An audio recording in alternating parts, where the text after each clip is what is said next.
Hello बच्चों, तो आज का हमारा क्वेश्चन है जीव जनन कैसे करते हैं वाले चैप्टर से। ठीक है, पहला क्वेश्चन है कि पर परागण क्या है। इट मीन्स कि पर परागण किसे कहते हैं। उसका आंसर है कि एक पुष्प के परागकणों का दूसरे पुष्प के वर्तिकाग्र पर पहुंचने की क्रिया को पर परागण कहते हैं। जैसे कि कोई पुष्प हो गया, ठीक है, कुछ इस प्रकार का स्ट्रक्चर रहता है, यानी कि परागकण आएंगे, यहाँ पर गिरेंगे और यहाँ से एक नलिका बनेगी जो कि अंडाशय तक जाएगी। तो ठीक है, इसमें क्या होता है कि एक पुष्प ये दूसरे पुष्प का परागकण है, ठीक है, ये दूसरे पुष्प के वर्तिकाग्र, इसे वर्तिकाग्र बोलते हैं, इसे वर्तिका बोलते हैं। ठीक है, दूसरे पुष्प के वर्तिकाग्र पर पहुँचने की क्रिया को हम पर परागण कहेंगे। यदि यह इसी पुष्प के परागकण इसी पुष्प के वर्तिकाग्र पर पहुँचेंगे तो इसे हम स्वपरागण कहेंगे, यानी स्वयं के पुष्प का परागकण स्वयं वाले पुष्प के वर्तिकाग्र पर पहुँच रहा है तो उसे हम स्वपरागण बोलेंगे। यानी यदि किसी अन्य पुष्प का है तो उसे हम परपरागण बोलेंगे। क्वेश्चन नंबर 2 कि एचआईवी और एड्स का पूर्ण रूप दें। इट मीन्स कि एचआईवी का फुल फॉर्म लिखना है और एड्स का भी फुल फॉर्म लिखना है। यह बहुत सारे कंपटीशन वाले एग्जाम में, और या फिर आप हाई स्कूल का या फिर 12th का एग्ज़ाम दे रहे हैं तो उसमें आपको ये चीज़ें एक नंबर में पूछता है कि एचआईवी का फुल फॉर्म लिखिए, ठीक है, या फिर एड्स का फुल फॉर्म लिखिए। एक ही में नहीं पूछेगा, अलग अलग करके पूछेगा। तो एचआईवी का है ह्यूमन इम्यूनो डिफिशियंसी वायरस, ठीक है, एचआईवी का है full form human, H for human, E for immuno deficiency virus, ठीक है, वायरस एचआईवी। और एड्स का है acquired immune deficiency syndrome. AIDS का है, फिर से एक बार मैं पढ़ती हूँ, एक्वायर्ड इम्यून डिफिशियंसी सिंड्रोम। तीसरा क्वेश्चन है निषेचन को परिभाषित कीजिए अथवा निषेचन किसे कहते हैं। इन दोनों का मतलब एक ही है कि निषेचन का परिभाषा लिखिए या फिर निषेचन किसे कहते हैं ये चीज़ बताइए। तो इसका आंसर है कि नर युग्मक नाभिक का मादा बीजांड नाभिक के साथ, नर युग्मक नाभिक का मादा बीजांड नाभिक के साथ परस्पर संलयन को हम निषेचन बोलेंगे। नर युग्मक नाभिक का मादा बीजांड नाभिक के साथ परस्पर संलयन की प्रक्रिया को निषेचन कहते हैं या फिर परस्पर संलयन को निषेचन कहते हैं। क्वेश्चन नंबर 4 कि परागण क्रिया निषेचन से किस प्रकार भिन्न है। इसका आंसर है कि निषेचन पूर्व परागकणों के स्त्री केसर पर पहुंचना परागण है, जबकि नर एवं मादा युग्मक का संलयन निषेचन है, अतः दोनों भिन्न है। इसमें क्या होता है, परागकण स्त्री केसर पर पहुंचेंगे और उसके वर्तिकाग्र पर पहुंचेंगे, उसे हम परागण बोलेंगे। लेकिन मादा और नर युग्मक के संलयन को हम निषेचन बोलते हैं। इस प्रकार यह दोनों चीज़ें अलग अलग हैं, दोनों भिन्न हैं। क्वेश्चन नंबर 5 कि परागण किसे कहते हैं, वर्षा होने पर परागण पर क्या प्रभाव पड़ेगा। क्वेश्चन का मतलब है कि परागण किसे कहते हैं, ठीक है, या फिर परागण क्या होता है, जब परागण हो रहा है, वर्षा हो रहा है तो उस पर क्या प्रभाव पड़ेगा, ये चीज़ आपसे पूछ रहा है। इसका आंसर है कि पराग कणों को पुंकेसर से वर्तिकाग्र तक स्थानांतरित करने की क्रिया जो है वो परागण कहलाती है। एक बार फिर से देखते हैं कि पराग कणों को पुंकेसर से वर्तिकाग्र तक स्थानांतरित की क्रिया परागण कहलाती है।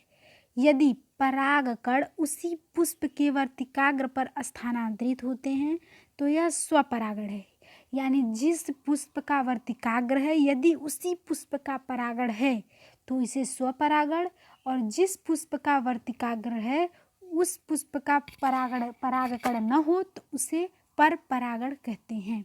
यानी यदि एक पुष्प का परागकण दूसरे पुष्प पर स्थानांतरित होते हैं, दूसरे पुष्प पर चले जाते हैं तो इस क्रिया को परपरागण बोलते हैं, ठीक है। वर्षा होने पर परागकण धूल मिट्टी से चिपक जाएंगे, अतः परागण नहीं हो पाएगा। ये जो आपका दूसरा वाला चीज़ पूछ रहा है कि वर्षा होने पर परागकण पर क्या प्रभाव पड़ेगा, तो वर्षा होने पर परागकण धूल मिट्टी से चिपक जाएंगे, परागण नहीं होगा, ठीक है। क्वेश्चन नंबर 6 कि परागण किसे कहते हैं।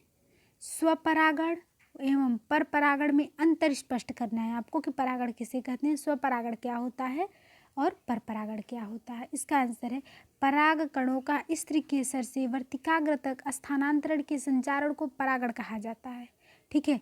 और स्वपरागण उसे कहते हैं यदि उसी पुष्प का परागकण उसी पुष्प के वर्तिकाग्र पर पहुंच रहा है तो इसे स्वपरागण, और उस पुष्प किसी पुष्प के वर्तिकाग्र पर किसी दूसरे पुष्प का परागकण पहुंच रहा है तो उसे हम परपरागण बोलेंगे, ठीक है बच्चों। क्वेश्चन नंबर 8 कि ऋतुस्राव क्यों होता है। ऋतुस्राव क्यों होता है, इसका आंसर है यदि अंडे का नारी शरीर में निषेचन नहीं हो तो। यदि अंडे का नारी जो फीमेल में क्या होता है, हर मंथ एग्स बनते हैं, ठीक है। यदि उसका निषेचन नहीं हो पा रहा है तो अंड कोशिका लगभग 1 दिन तक जीवित रहती है।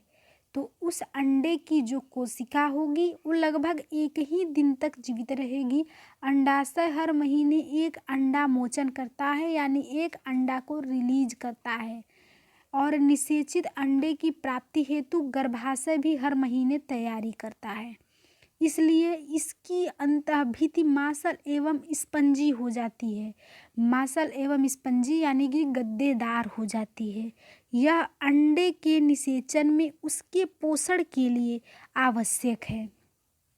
निषेचन न होने की अवस्था में इस परत की आवश्यकता नहीं रहती, इसलिए यह परत धीरे धीरे टूटकर योनि मार्ग से रुधिर एवं म्यूकस के रूप में बाहर निकल जाती है।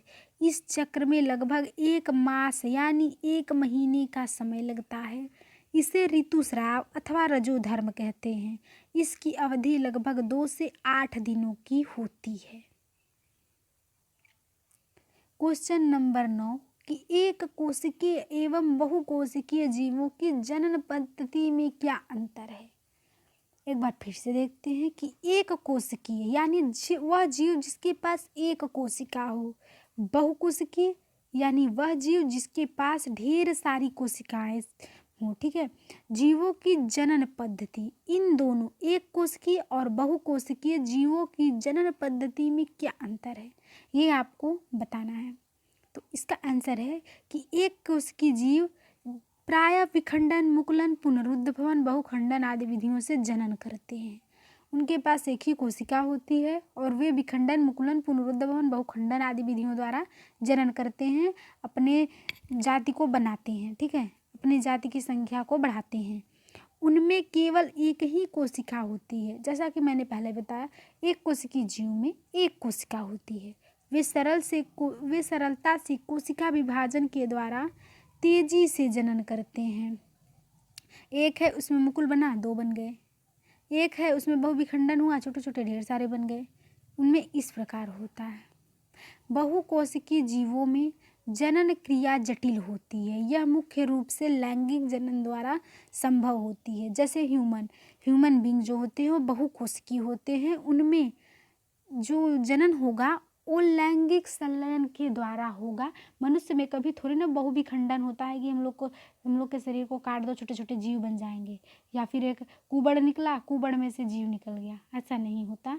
हम लोगों में लैंगिक जनन द्वारा ही हम लोग की जो जीव जाति की संख्या है वो बढ़ाई जा सकती है। क्वेश्चन नंबर 10 कि परागण क्रिया क्या है अथवा परागण से आप क्या समझते हैं। ये परागण का तीसरा क्वेश्चन है कि परागण क्या है अथवा आप परागण से क्या समझते हैं। तो इसका आंसर है कि निषेचन क्रिया के पूर्व पराग कणों का स्त्री केसर से वर्तिकाग्र तक पहुंचने की क्रिया को परागण कहते हैं।